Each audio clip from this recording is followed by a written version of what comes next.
आपका अपने YouTube channel educative maths मंत्रा पर स्वागत है। तो मैं आज आपको प्रश्नावली 1.2 के बारे में बताऊंगा और मैंने जो है प्रश्नावली 1.1 के बारे में एक जो है वीडियो बनाया है, उसमें मैंने क्वेश्चन सभी कंप्लीट कराए हैं। अगर आपने वो वीडियो नहीं देखा है, जाइए और उस वीडियो को देखिए और उसमें जो मैंने क्वेश्चन कंप्लीट कराए हैं उनको समझने का प्रयास करिए। ठीक है, तो आज मैं इसमें आपको प्रश्नावली 1.2 में जितने भी सारे क्वेश्चन हैं वो कंप्लीट कराएंगे।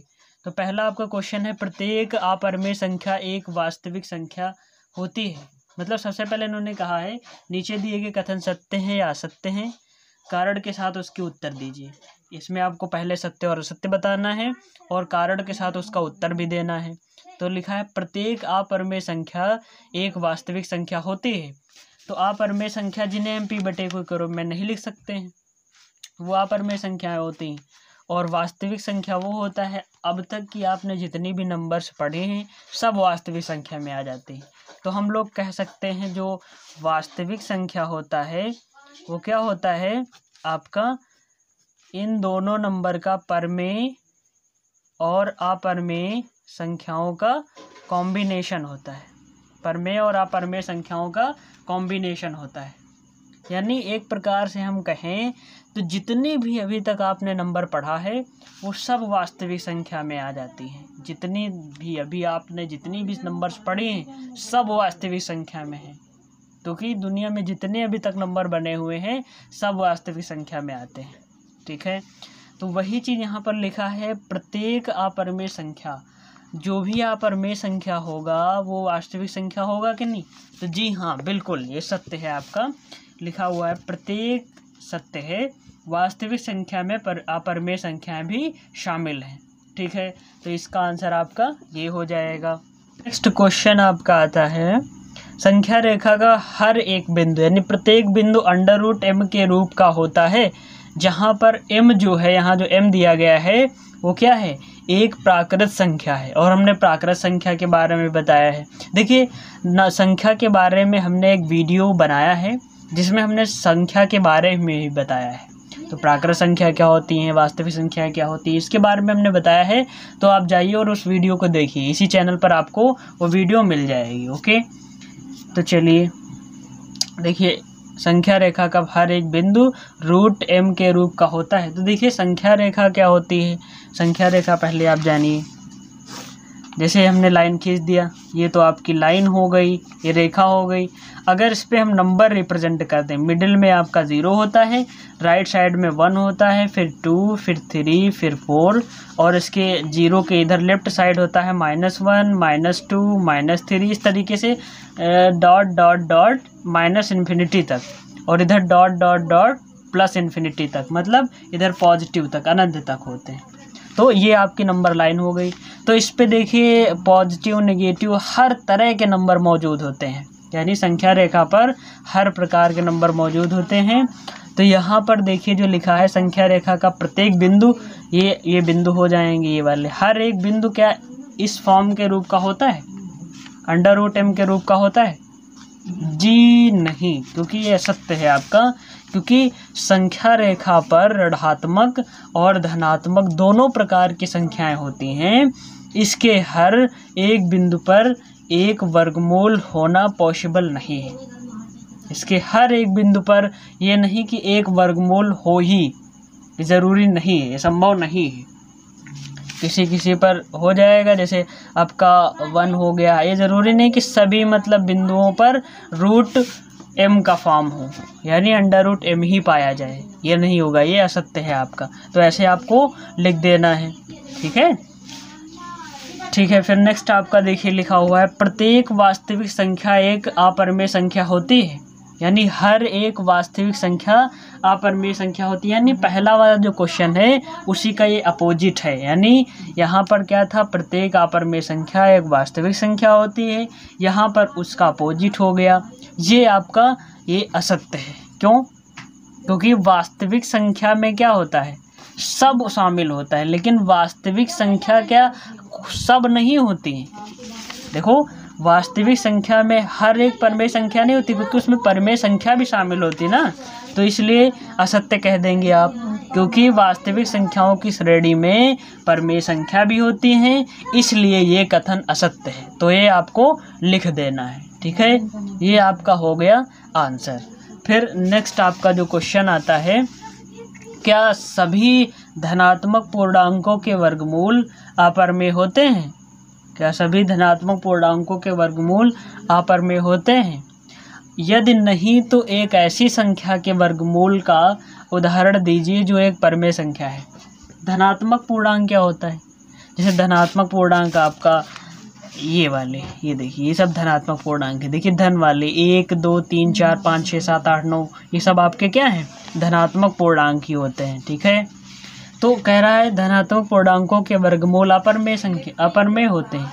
ये ज़रूरी नहीं, कह रहा अगर नहीं है तो एक ऐसी संख्या के वर्गमूल का उदाहरण दीजिए जो एक परमेय संख्या है। जी नहीं, बिल्कुल नहीं, क्योंकि क्या कहा इन्होंने? धनात्मक पूर्णांकों के वर्गमूल अपरमेय होते हैं, ऐसा नहीं है। अभी देखो, रूट हमने जो है 9 लिख दिया, ठीक है। रूट 9 हमने लिखा तो देखो इसका क्या हो जाएगा? 3 3 जा 9, 3 मल्टीप्लाई बाई 3, और जो जब 3 अंदर जोड़े बन जाए तो 1 बाहर आ जाता है। ये तुम्हारा हो गया 3। अभी हम 1 ले लें, 1 का अंडर रूट कर दें, इसी का कर दें, तो क्या होगा? रूट 1 का 1 आ जाएगा, ठीक। तो देखो तुम्हारे क्या आ रहे हैं, ये बताइए। हाँ जी बिल्कुल, ये परमेय संख्या आ रही है। एक प्रकार से कहें तो धनात्मक पूर्णांक ही दे रहे हैं। ये किसमें नहीं चेंज हो रहे हैं? वर्गमूल अपरमेय होते हैं। नहीं, ऐसा ज़रूरी नहीं कि अपरमेय आ जाए। कुछ जैसे आपका ये हो गया 2 हो गया, रूट टू करोगे, रूट 2 ही रहेगा, ये तो चेंजिंग नहीं होगा, वैसे ही रहेगा। तो कुछ ऐसे नंबर हैं, सारे नहीं।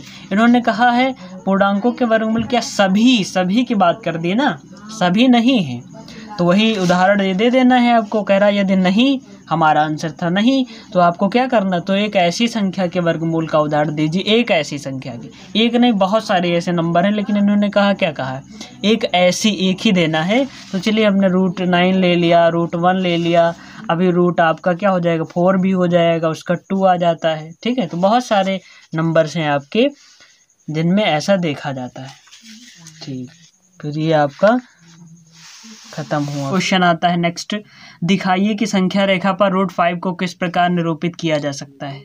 यानी कि संख्या रेखा पर आपको रूट 5 का निरूपण दिखाना है, यानी इसमें प्रेजेंट करके दिखाना है रूट 5 को। तो आप कैसे करेंगे? वो भी कहाँ पर? संख्या रेखा पर। तो सबसे पहले आप संख्या रेखा के बारे में भी जान लीजिए। वैसे मैंने प्रीवियस वीडियो में बताया भी है। देखिए मैंने ये खींचा है इस तरीके से, इसको हम लोग बोलते हैं रेखा, ठीक है। और अगर इस पर हम नंबर्स को बहुत सही क्रम से एडजस्टमेंट कर दें तो हमारी संख्या रेखा बन जाती है। जैसे कि 0, फिर 1, फिर 2, फिर 3, फिर 4, फिर 5, डॉट डॉट डॉट इनफाइनाइट तक। उसके बाद ये -1, -2, -3, dot dot dot minus infinite तक, ठीक है। ये देखिए आपकी संख्या रेखा हो गई। तो इसी पर आपको क्या दिखाना है? रूट 5 को दिखाना है। तो और इसमें अब रूट 5 को दिखाने के लिए सबसे पहले आपको एक प्रमेय की ज़रूरत पड़ेगी जिसका नाम है पाइथागोरस प्रमेय। पाइथागोरस प्रमेय की जो है ज़रूरत पड़ेगी। ये प्रमेय क्या कहती है? कोई आपका समकोण त्रिभुज ऐसे होता है, यानी ये जो है इसमें आपका होता है ये लंब, ये आपका आधार और ये आपका कर्ण, यानी परपेंडिकुलर, हाइपोटेनियस और बेस, ठीक है। ये सारी चीज़ें होती है। यहाँ का ये जो कोण होता है वो क्या होता है? 90 अंश, ठीक है। तो इसको हम लोग बोलते हैं समकोण त्रिभुज। तो पाइथागोरस प्रमेय इसी के लिए अप्लाई होता है। तो देखिए क्या होता है, पाइथागोरस प्रमेय क्या कहता है? अगर हम कर्ण का स्क्वायर करें, मतलब इसका स्क्वायर करें कर्ण का, और लंब का स्क्वायर करें और आधार का स्क्वायर करें, ठीक है, यानी कि लंब का स्क्वायर करें और आधार का स्क्वायर करें, तो जो कर्ण का स्क्वायर होगा लंब के स्क्वायर के और आधार के स्क्वायर के बराबर होगा। ये कहता है हमारा पाइथागोरस प्रमेय। पाइथागोरस प्रमेय क्या कहता है कि जो है लंब का स्क्वायर करना है और आपको आधार का स्क्वायर करना है, और जब इनको दोनों को जोड़ दोगे तब जो है कर्ण के स्क्वायर के बराबर होगा। ये हमारे पाइथागोरस साहब जो थे, हमारे गणितज्ञ थे, इन्होंने ये चीज़ बताई थी। ठीक है, तो इसी का यूज होगा इसमें। तो इसमें संख्या रेखा पर दिखाना है, तो इसके लिए आपको क्या करना पड़ेगा, सबसे पहले एक संख्या रेखा बना लीजिए आप। ठीक है, एक आप संख्या रेखा ड्रा कर लीजिए। तो हमने क्या किया, एक संख्या रेखा यहाँ पर बना लिया है। ठीक है, ये संख्या रेखा हमने बनाया, ये रेखा अभी बनी, संख्या रेखा नहीं बनी। अब जो है इस पर नंबर हम दे देते हैं। तो चलिए देखते हैं, यहाँ पर जब 0 होगा तो यहाँ पर 0 हो गया, तो यहाँ पर ये 1 यूनिट, ये 2 यूनिट, फिर 3, फिर 4, फिर 5। इस तरीके से जितनी ज़रूरत है आपको लिख सकते हैं। तो यहाँ पर ये 1, यहाँ पर आपका 2, यहाँ पर है आपका 3, यहाँ पर है आपका 5। तो यहाँ पर √5 की बात हो रही है, किसकी, √5 को दिखाना है आपको। ठीक है, √5 को दिखाना है, इसलिए आपको बेस क्या रखना पड़ेगा, 3, क्योंकि √5 लाने के लिए क्या चाहिए हमें, यहाँ पर आधार इसका क्या होना चाहिए, 2, और इसका जो लंब होना चाहिए 1, तभी आपका कर्ण आ सकता है √5। ठीक है, कैसे, चलिए इसी फार्मूले में रख के दिखाते हैं। कर्ण को हमें फाइंड आउट करना है, अभी हमें पता नहीं क्या आएगा, अभी देखना आ जाएगा। लंब क्या है, 1 का स्क्वायर कर दिया क्योंकि आधार। ठीक है, और फिर उसके बाद आधार का करना है, आधार हमारा 2 है, 2 का स्क्वायर, तो क्या हो गया, 1 का स्क्वायर 1 प्लस 2 दूना 4, तो क्या आ गया, 1 और 4 5, और ये कर्ण का स्क्वायर, फिर कर्ण का स्क्वायर। तो देखिए यहाँ का जब ये स्क्वायर हटेगा तो इधर आपका क्या हो जाएगा, √5 हो जाएगा। एक तरीके से ये भी कह सकते हैं कि दोनों ओर रूट लेने पर। ठीक है, ये भी लिख सकते हो। तो कर्ण की वैल्यू आ गई आपकी √5, देखिए √5 आ गई। तो यहाँ पर ये क्या होना चाहिए, 2 होना चाहिए, यानी इसका बेस जो होना चाहिए इसका, तो वो क्या होना चाहिए, 2 होना चाहिए। तो यहाँ से लेकर हम यहाँ तक क्या मान लिए, ये आपका क्या है, इसका बेस हो गया इस त्रिभुज का, तभी हम लोग दिखा सकते हैं। उसके बाद आपको क्या मानना है, परपेंडिकुलर क्या मानना है, 1। ठीक है, परपेंडिकुलर आपको मानना है 1। ठीक, ओके। उसके बाद अब देखिए हमने 1 मान लिया। ठीक है, अब उसके बाद आपको करना क्या है, कैंपस की ज़रूरत पड़ेगी, आपको प्रकार की ज़रूरत पड़ेगी। देखिए देखते हैं कितना 1 है कि नहीं है, देख लेते हैं, हम चेक कर लेते हैं। देखिए यहाँ पर जो हम चेक किए तो हाँ ठीक है, ऐसे है 1। ठीक है, उसके बाद अब क्या करते हैं, यहाँ पर ये आपका मैच करा देते हैं, इसको यहाँ से ये मिला देते हैं। ठीक है, तो ये आपका क्या हो गया, √5 आ गया। इसी से मतलब पाइथागोरस प्रमेय के द्वारा, क्योंकि आधार आपका यहाँ से देखो लेकर यहाँ तक 1 यूनिट, यहाँ से लेकर यहाँ तक फिर 1 यूनिट, तो 1 यूनिट ये 1 यूनिट ये, दो मिला हो, मतलब 2 मिलकर हो गई। और ये आपका लंब जो था 1 था वो, तो अगर पाइथागोरस प्रमेय लगाएंगे इसमें तो √5 आपका आ जाएगा। लेकिन ये अभी संख्या रेखा पर है क्या, नहीं, संख्या रेखा नहीं है, ये यहाँ पर है, यहाँ मौजूद है। तो इसको संख्या रेखा पर लाने के लिए हमें इसकी ज़रूरत पड़ेगी प्रकार की। तो देखिए यहाँ पर हमने रखा, कहाँ पर, यहाँ पर हमने रखा, यानी 0 पॉइंट पर यहाँ पर हमने रखा प्रकार की नोक, और हमारे पेन की नोक यहाँ पर है जहाँ पर इसका ये था। तो इसको हमने ऐसे किया, यहाँ पर चाप लगाया ऐसे करके, ये देखिए हमने चाप लगा दिया, हमने चाप लगाया। तो ये आपका क्या है, यहाँ पर आपका √5 है, इस जगह पर आपका क्या है, √5 मौजूद है। ये संख्या रेखा पर होगा, क्योंकि आपने जो है सर्किल बनाया होगा, जानते होंगे। तो यहाँ पर आपका सेंटर होता है, यहाँ से यहाँ तक की दूरी जितनी मापोगे क्या होगा, सब बराबर आती है, मतलब ये आपकी रेडियस होती, त्रिज्या होती, सब इक्वल इक्वल इक्वल होंगी। वही चीज़ यहाँ पर भी है। देखिए ये क्या है, एक सर्किल का मतलब इस टाइप का एक बना। तो देखिए यहाँ से दूरी, यहाँ से ये सेंटर मान लीजिए इसका, क्योंकि यहीं पर नोक रखे थे ना, अगर यहाँ नोक रखोगे तो बनाओगे तो ऐसे बनेगा। तो यहाँ पर हमने नोक रखी और क्या लगाया, चाप लगाया। तो देखिए ये आपकी रेडियस बन गई, और यहाँ से लेकर यहाँ तक की ये पूरी रेडियस बन गई। तो आप जितनी इससे टच करेंगी सारी क्या हो जाएंगी, इसकी रेडियस हो जाएंगी। तो ये भी √5, ये भी √5, ये भी √5, जितनी इससे टच करेंगी। तो √5 हमारा ऐसे प्रदर्शित हो गया, इसको हमने इस तरीके से प्रदर्शित कर दिया।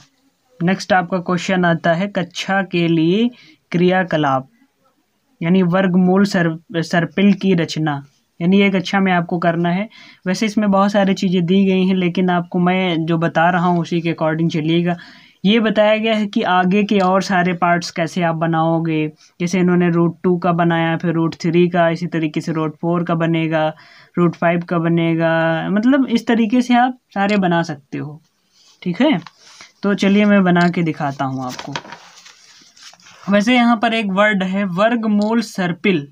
पहले सर्पिल का मतलब, वर्गमूल तो जानते ही होंगे, सर्पिल का मतलब समझ लीजिए। सर्पिल होता क्या है, सर्पिल के बारे में बता देते हैं। सर्पिल देखिए ऐसे होता है, देखिए यहाँ पर कोई पॉइंट है, ऐसे चला ऐसे, ऐसे चला ऐसे, ठीक है, फिर ऐसे चला ऐसे ऐसे, ठीक है, ऐसे ऐसे ऐसे, मतलब ऐसे घूम गया। ठीक है, ये आपका क्या है, ये है आपका सर्पिल, इसको हम लोग सर्पिल बोलते हैं। तो वैसे ही यहाँ पर ये जो पॉइंट आपका बना हुआ है, इसको मैं बना लेता हूँ। ये पॉइंट जैसे इन्होंने बनाया है, चलिए मैं बना के दिखाता हूँ आपको, इसी में देख लीजिए वरना ज़्यादा लंबी हो जाएगी वीडियो। देखिए यहाँ पर ये बना हुआ है पॉइंट, ठीक है, यहाँ पर √2 का निकाला गया, यानी इसका बेस क्या माना गया है, और परपेंडिकुलर 1, यानी दोनों 1 1 माने गए, तो कितना आ गया, √2 आ गया। उसके बाद अब बेस ये माना गया है परपेंडिकुलर, यानी जब भी इस तरीके से चीज़ें बनाओगे तो इसमें सब में आपका परपेंडिकुलर ही होगा। क्या होगा, परपेंडिकुलर, ठीक है, सब में आपका परपेंडिकुलर ही होगा। तो देखिए जैसे कि इस क्वेश्चन को बनाना है, इसमें भी पाइथागोरस प्रमेय का यूज होगा। तो सबसे पहले हम लोग क्या करते हैं, एक लाइन ड्रा कर लेते हैं। ठीक है, एक हम लोग लाइन जो है ड्रा कर लेते हैं, यानी कि इस तरीके से, कितनी, 1 पॉइंट की, देखिए हमने यहाँ पर लाइन ड्रा कर ली। ठीक है, 1 पॉइंट की। उसके बाद 1 पॉइंट की हमने लाइन ड्रा कर ली। उसके बाद इधर भी 1 पॉइंट आपको जाना है, यानी इधर भी 1, यानी 1 पॉइंट है इधर भी, और इसका हाइपोटेन्यूस भी 1 पॉइंट है, सॉरी परपेंडिकुलर। देखिए इसका परपेंडिकुलर भी 1 पॉइंट है। ठीक है, तो देखिए इसको भी हम लोग 1 ले लेंगे। ठीक है, ठीक, इसको भी हमने क्या किया, 1 ले लिया। ओके, ये भी 1 हो गया, और ये भी 1 हो गया। तो देखिए अब इसको हम लोग क्या करेंगे, मिला देंगे। मिला दिया तो ये आपका क्या बन गया, √2। उसके बाद अब आपको इसको मानना है बेस, अब इसको मान के चलना है बेस, और ये कितना लेना है, 1। इसको भी हम लोग 1 ही लेंगे। ठीक है, इसको भी 1 ही लिया जाएगा।